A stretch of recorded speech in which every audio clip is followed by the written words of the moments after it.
Good morning, Sally. How are you? I'm very good, Javier. Good to be with you.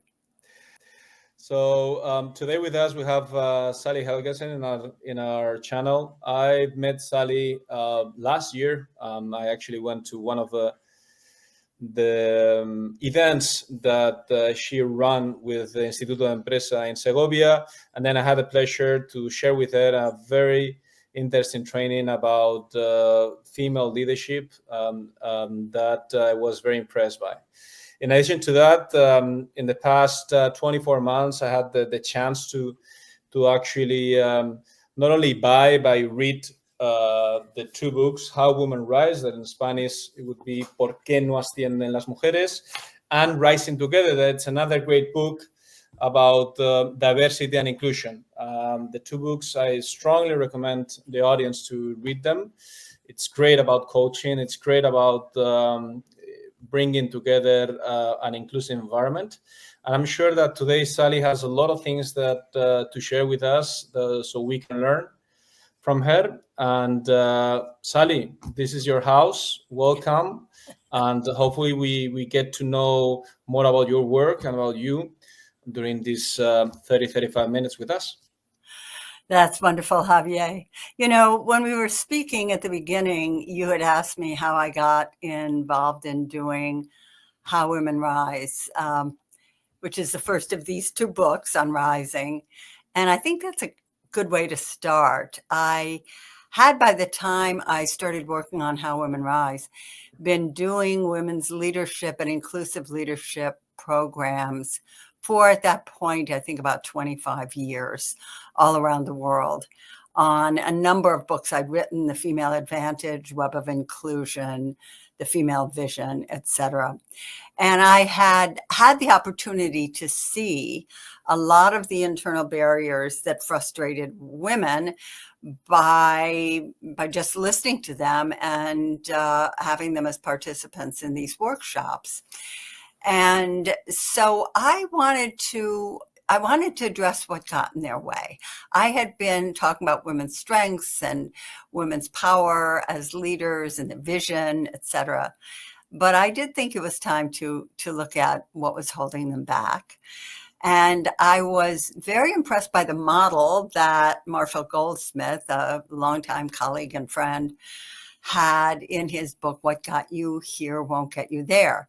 A brilliant insight that the same habits that can serve us well early in our careers can hold us back as we seek to move forward.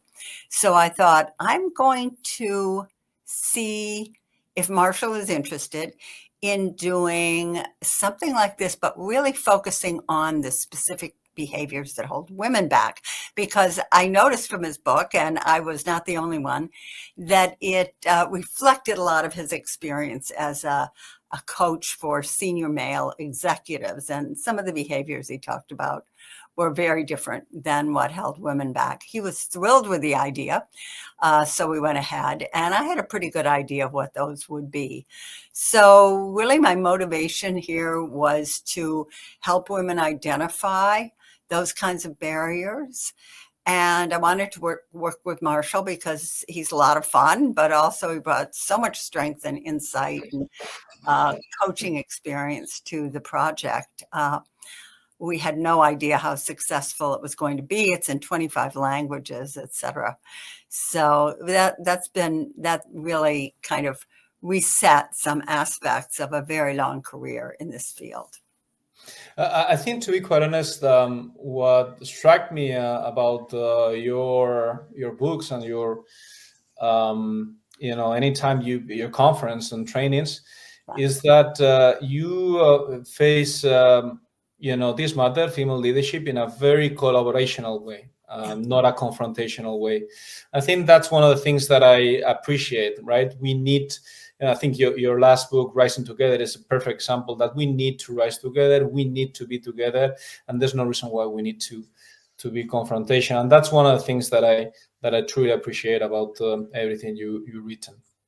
Yeah, I think that's something that I've always striven for. I don't I don't think this field of leadership or of inclusiveness benefits in any way through confrontation. It benefits by persuading people to join on and seeing it really as in their interest and in the interest of the organization. So that's where I've always tried to position myself. Sometimes it's easier, sometimes like right now it's a little harder, but that's what, it really reflects very firmly rooted beliefs that I have in how this process of the integration of one half of the human race into the world of work can be most effective and smoothest. So, if I'm not mistaken, there's 11 habits or 12 habits. It was 12, right? Or 11? 12. Yeah, 12 habits. Yeah. Okay.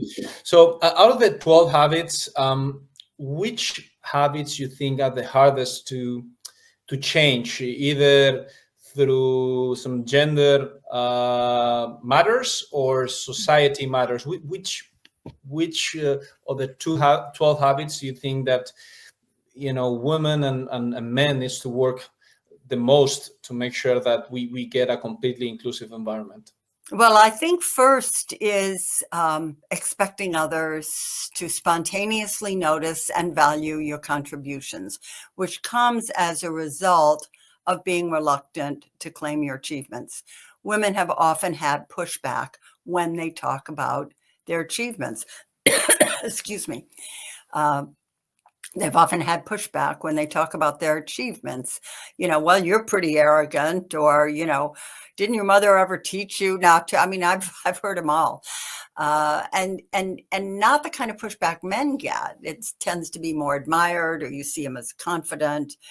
But women get a lot of objections when they do that, and therefore they try to either proactively manage all kinds of expectations with things like, I don't want to bring this up, but I have to, and advance apologizing, which diminishes the power of what you say, or by this behavior expecting others to notice, and I have heard women say this to me for decades.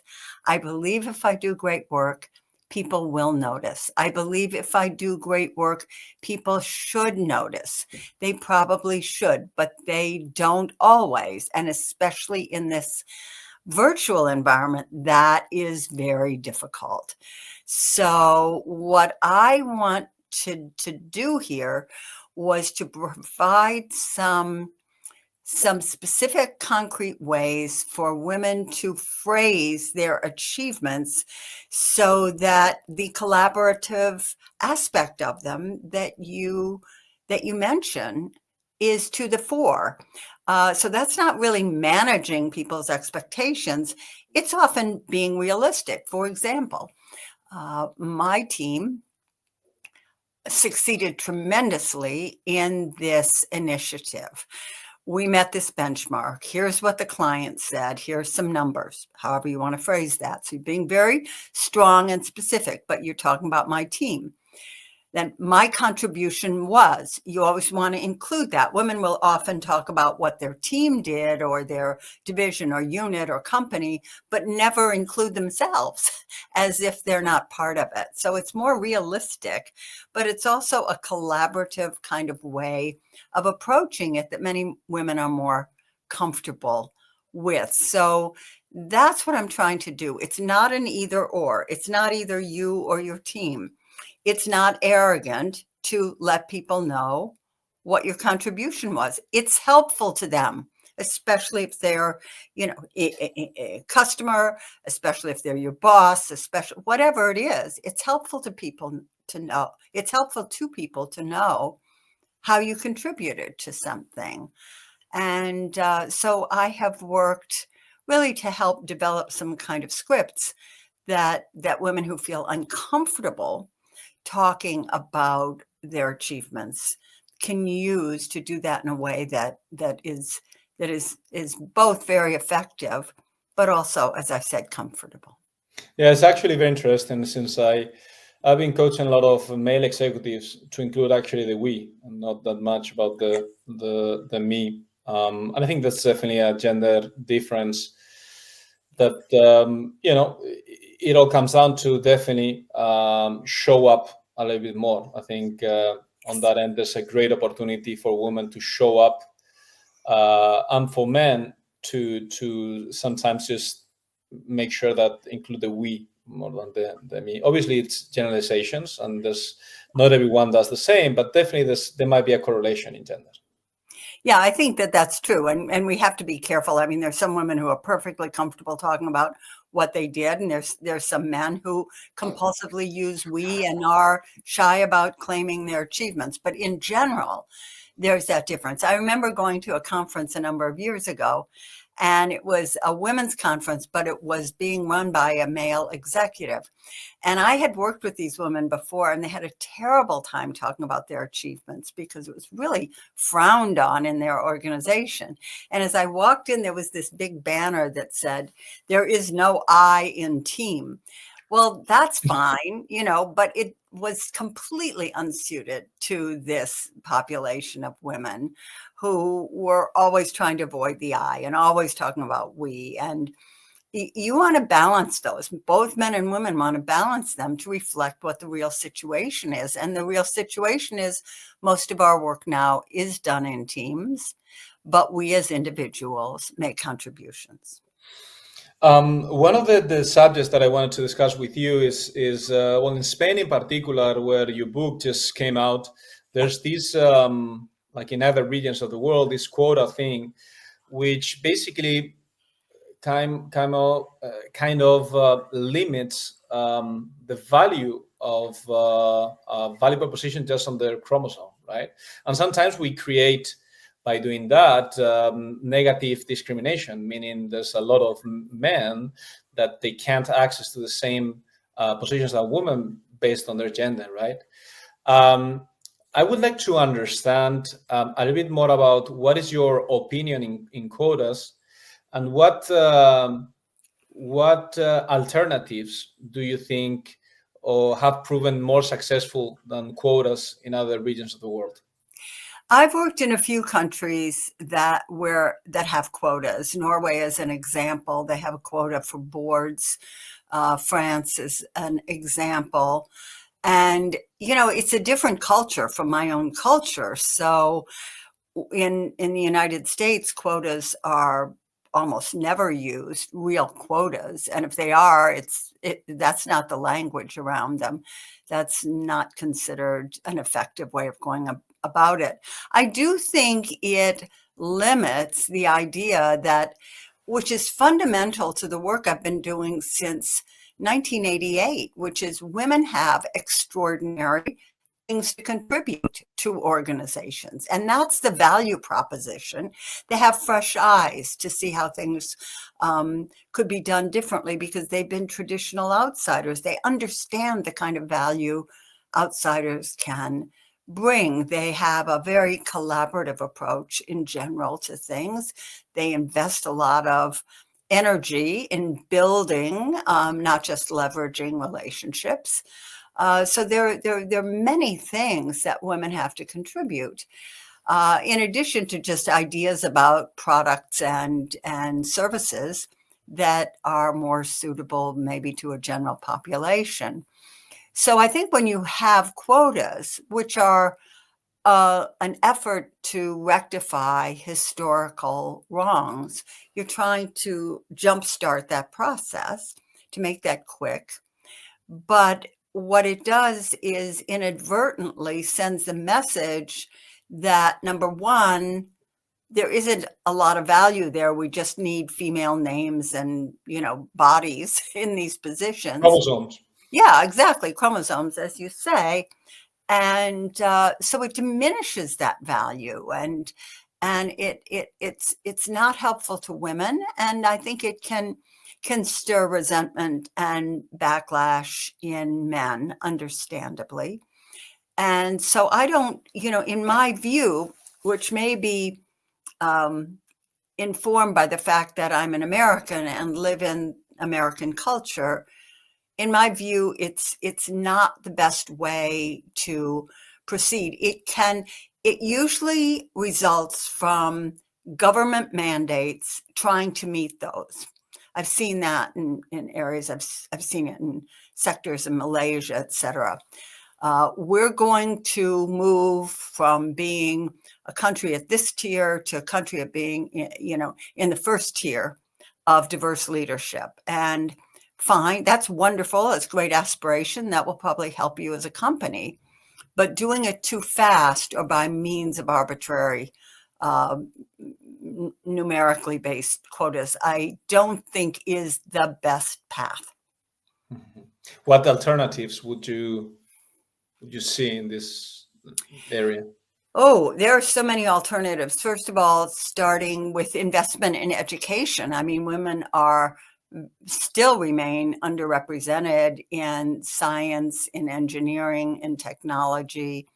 And this is often because they have fewer opportunities to pursue those kind of curricula when they're in college, because they weren't developed for them necessarily in high school. And it is remarkable the extent to which this is still discouraged for women. I did some work at a well-known Polytech institute in the United States, and one woman who was in a number of the tech classes told me, our professor says to us, oh, of course you'll get jobs, because they want to hire women. It doesn't necessarily mean you'll be qualified. He says this to the women in class.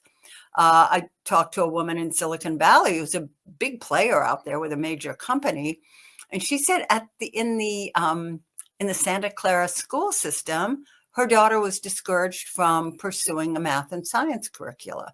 So when that happens early, the women aren't necessarily prepared when they get into college or university. And so they tend not to gravitate toward those fields because they don't want a bunch of bad grades.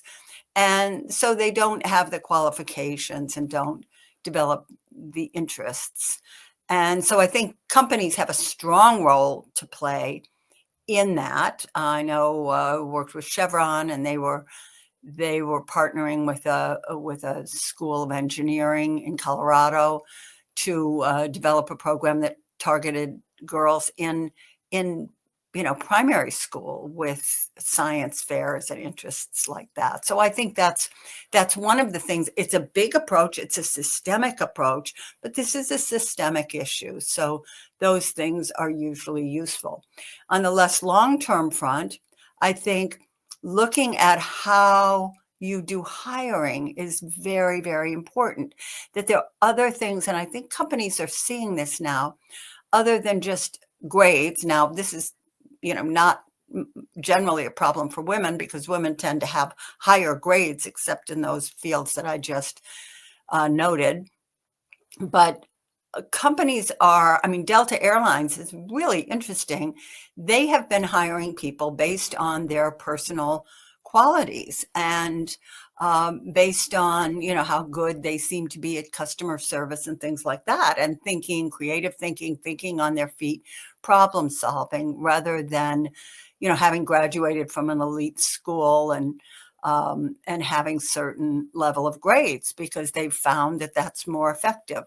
I worked with a mining company in Australia, and they had a lot of problems in the whole diversity space, but they really needed engineers. And what they found was that hiring, not so much engineers, but they needed people.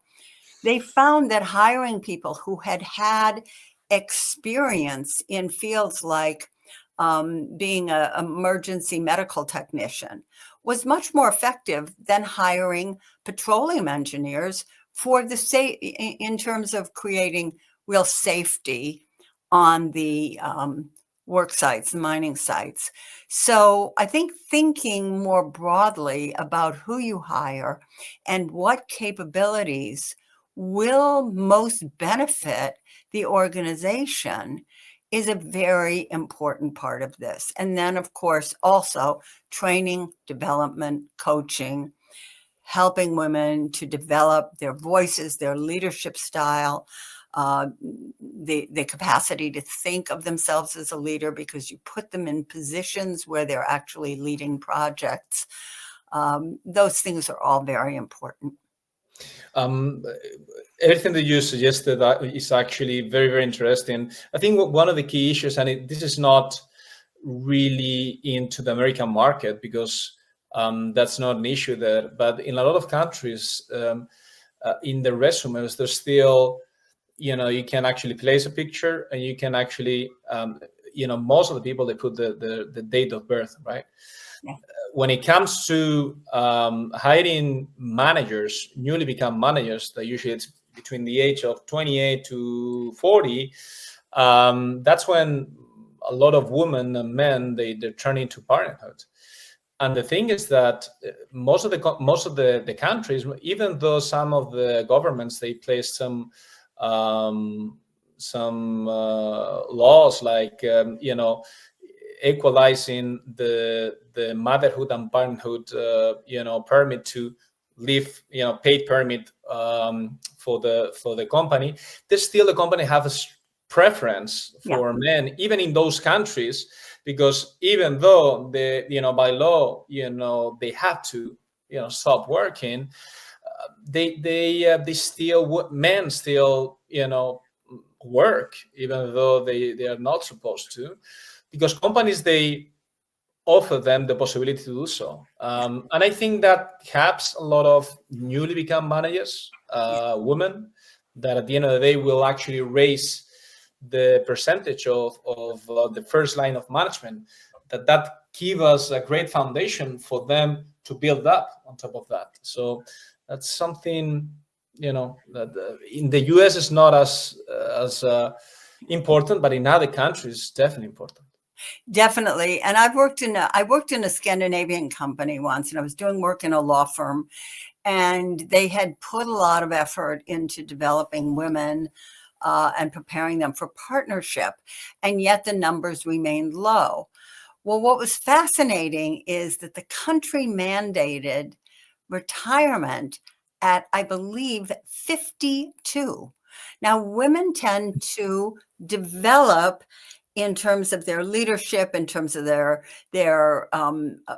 interest in becoming senior partners, et cetera, later than men, for a very understandable reason, because women often, have that dual responsibility in terms of the family. More men are stepping up on that, certainly, but you still see women being the primary responsibility, taking primary responsibility for the children. And of course, in some countries, you don't have such widespread marriage. So then that adds an additional layer of problems for women. But it's not a problem if you think of a career as a time to how long you can contribute. I mean, Peter Drucker was out there doing stuff when he was 90. My own mentor, Frances Hasselbein, who was kind of a protege of Peter Drucker, she was out there flying to China twice a year when she was 98. So a lot of these kinds of mandatory retirements, I understand it because there's low on, there's an unemployment issue. So they don't want to keep young people out of the workforce.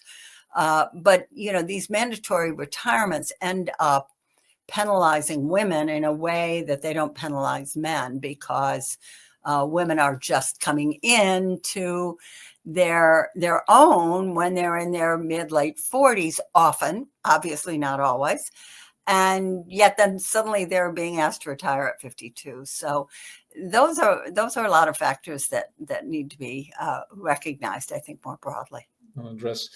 Well, again, last question about roles, and then we will get into an additional question on diversity, equity, inclusion.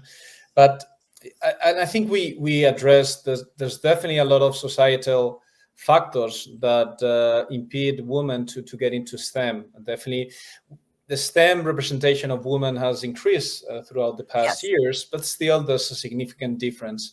And obviously, education and how we raise our children plays a role. The kind of toys they play with, the type of education, that TV or social media provides to them. So there's a lot of things that we need to work.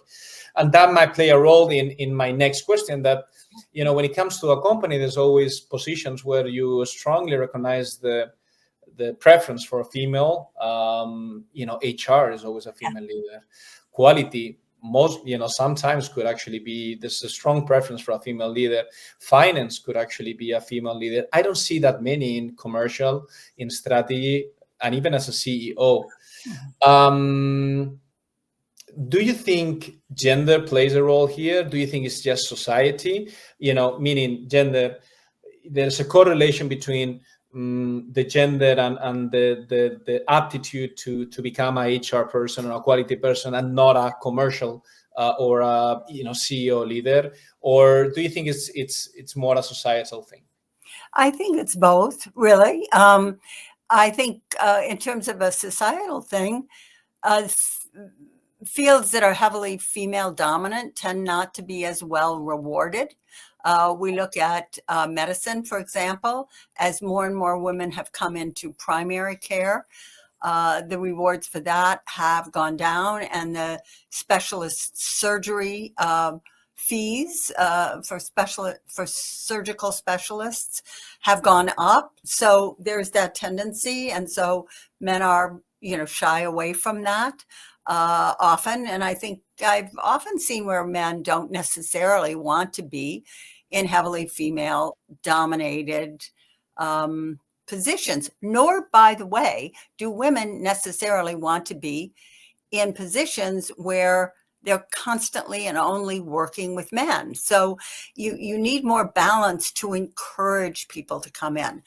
But on the other hand, I do think that there is a tendency among women for an interest in careers where they are helping people, working directly with people, where they are bringing out people's talents, that's one of the great contributions many, again, not all, women make. And it's a strong motivator for getting into fields such as HR and, various coaching and various support kinds of functions. Corporate areas a lot. Yeah, exactly. Mm-hmm. Diversity, equity, and inclusion, DEI, has been on the spotlight in the upcoming weeks. We are, today is the 20th of February in 2025. And definitely it's been more in the news than ever. There's definitely some changes that's going to happen. Some big companies, they are, what we discuss about backlashing, about DEI initiatives that they had in the past, and they don't want to do it anymore. I would like to understand a little bit more about your opinion. What is your perspective around this matter? And where do you see the future in DEI? How DEI would look like? I would say next year in 2026. Well, next year, I it'll probably be somewhere where it is now. A couple things. I do think that some DEI initiatives were not done very effectively. And I've heard this from senior leadership for years, that they've been disappointed in some of the results. And I have for years advocated against this sort of approach where we focus on identifying people's unconscious biases and try to get them to come clear about what their real attitudes are. I don't think, first of all, what we think as opposed to how we act is really nobody's business. So the idea of people sitting around in sort of therapy-like groups talking about what an awful person they are or their hidden biases, I don't think is helpful. And yet, there's been a lot of focus and emphasis on that. There's also been a lot of focus and emphasis on language. What is the correct language to use now? Constant changing of terms and getting involved in a lot of business to do with, a lot of business to do with pronouns and choosing your pronoun, people walking around with badges that say what their pronoun is. And I think that it has not been very effective, that it's often been divisive, and that there has been some, legitimate and understandable, I don't even want to call it backlash. I would call it sort of cynicism Distance. Yeah. that has aroused. That said, that's not what's happening in the United States today. The whole movement toward diversity and inclusion and training and awareness and programs, et cetera, has really come about because all over the world, the workforce is far more diverse than it has been. It's diverse because of the entry of women. It's diverse because of increased immigration. It's changed because of the acceptance of people with, self-defined sexuality in the workplace. So for all those reasons, we have a much more diverse workforce, in different proportions in different parts of the world than we had before. And that's really important. But and so how do you deal with that? Well, the way you deal with that is by learning to build a more inclusive culture in which people who are, have been traditional outsiders can feel as if they matter, as if their voices are heard, as if they're seen for their potential, not just what they contribute. That's how you do it. And that is a need that organizations have, big and small, no matter where they're located. What's happened in the United States, and I believe, is on track to happening in some other countries in Western Europe, no doubt, is that is only seen as a political issue. It's only seen as people trying to seize power, and that has been exploited. That fear that people have has been tremendously exploited, particularly in our country. I view what is happening now as the result of political opportunism far more than any real authentic backlash. I don't think the backlash exists to the extent that the media is assuming. And I think it's going to impact American competitiveness. It's not happening in other parts of the world.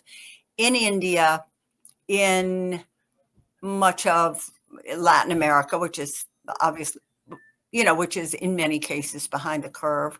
Certainly in East Asia, there is avid interest in diversity, equity, and inclusion, and in building programs.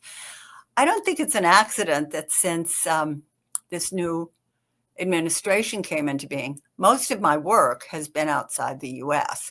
And American companies, with some exceptions like Microsoft or Costco, that are very eager to remain leaders in this field, American companies are to some degree backing off. I don't think they're backing off because of real concerns. I think they're backing off because they have contracts with the federal government, or they're afraid of, raising their head and being punished with, some kind of big tax audit or whatever, because that's, the environment that we're living in right now here in the US. So other than those companies that are sticking their head up, they're taking a wait and see attitude and not causing waves. But I think that it is so important in terms of the retention of talent and the encouragement of creativity in the talent that you have, to very, very important to remain trying to build an inclusive culture, that it's not going to work here. I don't see it as something that's going to last more than 4 to possibly, worst case, 10 years. But I do think it will impact American competitiveness and leadership, because it's just a political, opportunistic move that isn't necessarily rooted in the problematic ways that DEI was sometimes done in organizations. Thank you so much, Sally. I think you provide a lot of very valuable insights, and to be quite honest, I think more than ever, your voice needs to be heard to provide a little bit of education about everything that's happening. We're getting a lot of impacts from everywhere, and so this interview was more than necessary. I think it was an obligation for us to spend time with you, to get to know you, to get to know more about your work and the extensive impact you have on women leaders and inclusive environments at work. So definitely looking forward to having more talks with you. I truly appreciate your time. I truly appreciate having this space with you. And this is your house, as I was saying. B&B Executive Leadership is always bringing talent leaders like you, and very happy for it. Thank you, Javi. It's been wonderful speaking with you.